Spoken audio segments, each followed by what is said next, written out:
18 साल बाद। हेलो। हाँ रुद्र बोल, एक लड़के ने ट्रेन से नीचे उतरते हुए कहा।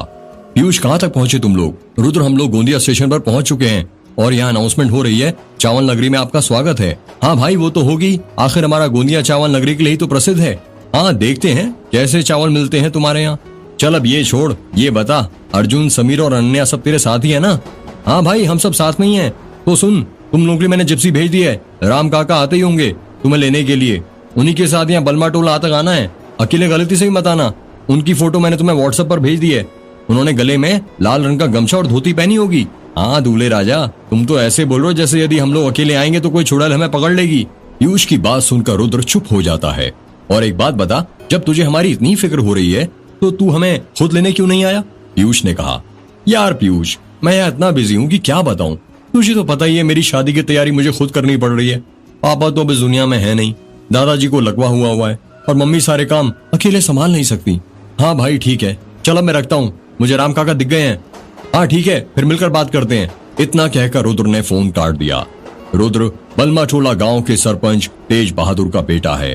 तेज बहादुर अब इस दुनिया में नहीं थे। रुद्र की उम्र करीब 27 साल है, जिसका कद करीब 6 फुट और रंग गोरा है। रुद्र के बाल छोटे छोटे हैं। रुद्र ने अपनी इंजीनियरिंग की पढ़ाई भोपाल के यूआईटी कॉलेज से पूरी करी है। रुद्र ने अपनी शादी में अपने कुछ कॉलेज के दोस्तों को भी बुलाया है। इस वक्त रुद्र अपनी शादी की तैयारियां कर रहा है और मंडप लग रहा है। उसके घर में उसकी माँ लता बहुत खुश है। आखिर कौन माँ खुश नहीं होती होगी अपने बेटे की शादी के दिन। माँओं का तो सपना होता है अपने बेटे को दूल्हे के सेहरे में देखने का। रुद्र के दोस्त लोग गोंदिया स्टेशन पर खड़े हुए हैं। गोंदिया स्टेशन पर बहुत भीड़ लगी हुई है। अरे वो रहे राम काका, पीयूष ने कहा। कहाँ पर पीयूष? वहाँ खड़ी लड़की ने कहा। तुम यहीं पर रुको महारानी, मैं अभी लेकर आता हूँ। इतना कहकर पीयूष अपने दोस्तों को, जिसमें से एक लड़की और 2 लड़के हैं, उन्हें वहीं पर छोड़कर चले जाता है। थोड़ी देर बाद वो लड़की देखती है कि पीयूष एक बूढ़े आदमी को, जिसकी उम्र करीब 60 साल होगी, अपने साथ लेकर आता है। उस बूढ़े आदमी ने लाल रंग का गमछा और सफेद रंग की धोती पहनी हुई है। उस बूढ़े आदमी के सफेद रंग के बाल हैं और चेहरे पर कई झुर्रियां हैं। उसको देखने से ही लग रहा था कि वो रुद्र के घर का बहुत पुराना नौकर होगा। पीयूष उस बूढ़े आदमी को अपने दोस्तों के पास लेकर पहुंचता है और कहता है, ये है राम काका। नमस्ते राम काका, सभी ने एक साथ कहा। राम काका उनकी बातों का कुछ जवाब नहीं देते। वो कहते हैं, आप लोगों का सामान कहाँ रखा है? राम काका की आवाज बहुत भारी थी। अरे नहीं काका, आप रहने दीजिए, हम उठा लेंगे। पीयूष के बगल में खड़े एक लंबे बाल वाले लड़के ने कहा। तो फिर जल्दी चलो मेरे साथ, रात होने से पहले हमें बलमा टोला पहुंचना है, राम काका ने कहा। राम काका की बात सुनकर वो सब लोग अजीब से चेहरे बनाने लगते हैं और उन्हें कुछ अटपटा सा लगता है, क्योंकि अभी सुबह के 9 बज रहे थे। रात इतनी जल्दी कैसे हो जाती, और गोंदिया से बलमा टोला सिर्फ 80 किलोमीटर दूर था। राम काका वहां से जाने लगते हैं। सब लोग अपना अपना बैग अपने हाथ में उठाते हैं और राम काका के पीछे जाने लगते हैं। जब वो लोग स्टेशन से बाहर निकलते हैं तो देखते हैं उनके सामने एक हरे रंग की जिप्सी लगी हुई थी। जिप्सी के पास जाकर राम काका खड़े हो जाते हैं।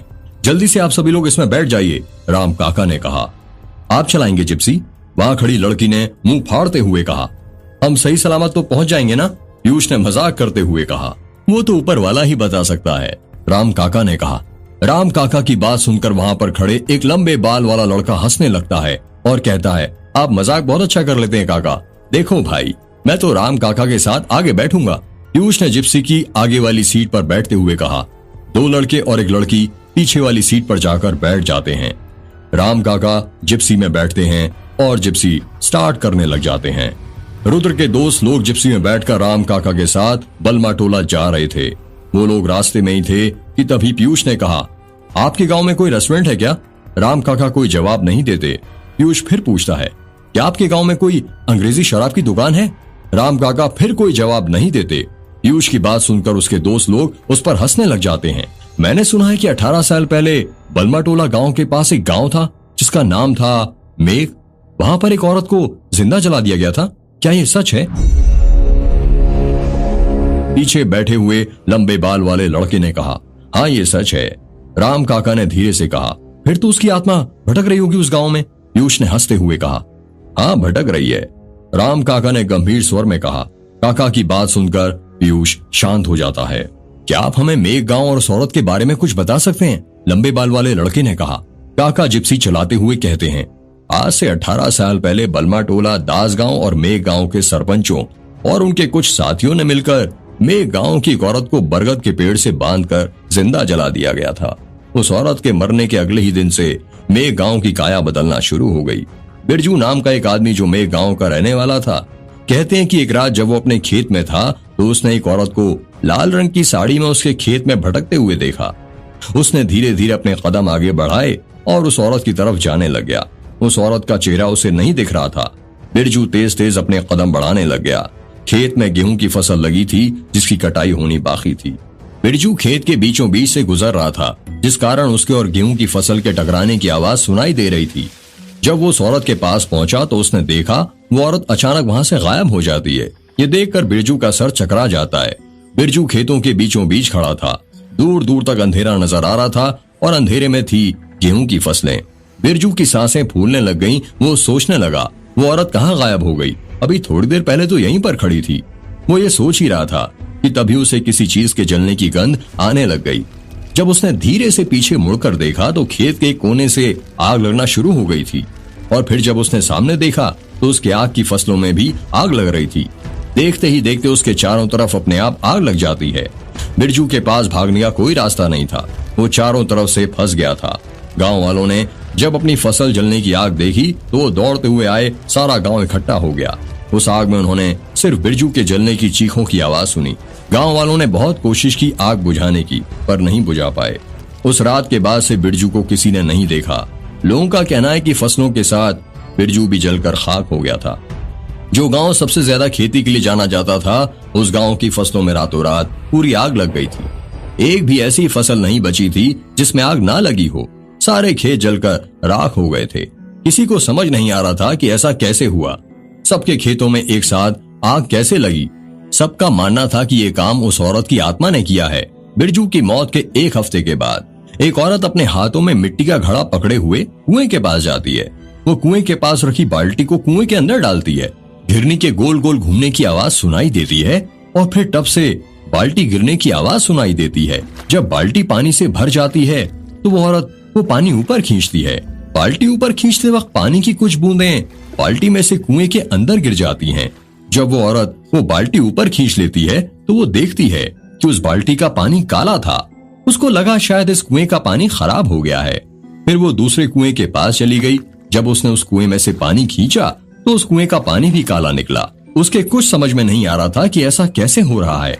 वो मेघ गांव के सरपंच धनपत राय के घर के सामने जो कुआं था उसके पास पहुंची। उसने कुएं के अंदर बाल्टी डाली और खींचने लगी। जब कुछ देर बाद बाल्टी ऊपर आई तो उसकी चीख निकल गई। वो जोर से चीखती है। उसकी आवाज सुनकर गांव के लोग इकट्ठा हो जाते हैं। उस बाल्टी के अंदर पानी नहीं था, बल्कि वो किसी के खून से भरी हुई थी। सब गांव वाले वो बाल्टी देखने लग जाते हैं और उनके बीच हलचल मच जाती है। अरे तो खून है, गांव के एक आदमी ने कहा। अरे पता नहीं कौन गिर गया कुएं के अंदर, गांव के किसी आदमी ने कहा। जल्दी करो, हो सकता है कि जिंदा हो, गांव के आदमी ने कहा। वहां पर खड़ा एक आदमी कुएं के अंदर छलांग लगाता है। धप से उसके कुएं में गिरने की आवाज सुनाई देती है। कोई रस्सी फेंको, कुएं के अंदर से उस आदमी की आवाज सुनाई देती है। कुछ लोग कुएं के ऊपर से कुएं के अंदर रस्सी फेंकते हैं। कुएं के अंदर जो आदमी था वो रस्सी पकड़ता है और कुएं के अंदर की लाश को उस रस्सी से बांध देता है और कहता है, अरे कोई ऊपर खींचो इसे। कुएं के ऊपर खड़े 4-5 लोग मिलकर वो रस्सी खींचने लगते हैं। वो लाश पूरी तरह पानी से भीग चुकी थी। जब वो लाश ऊपर आई तो वहां खड़े सभी लोगों को सांप सूंघ जाता है। वो लाश मेघ गांव के सरपंच धनपत राय की थी। धनपत राय की लाश देखकर गांव वालों के अंदर खौफ बढ़ जाता है और इस खौफ ने सबके दिल दहला दिए। जब उन्होंने देखा कि कुएं के ऊपर सीमेंट पर साधु लिखा हुआ था, वो साधु ऐसे लिखा हुआ था जैसे किसी ने खरोंच कर लिखा हो। धनपत राय कुएं में कैसे गिरे किसी को कुछ पता नहीं चला था। उनका पैर फिसला था या उन्हें धक्का दिया गया था या उस औरत की आत्मा ने उन्हें मारा था। ये राज उनकी मौत के साथ ही राज बनकर रह गया। मेघ गांव वालों का कहना था कि ये काम उस औरत की आत्मा का किया हुआ है, क्योंकि मरते वक्त उस औरत के अंतिम शब्द वो था साधु।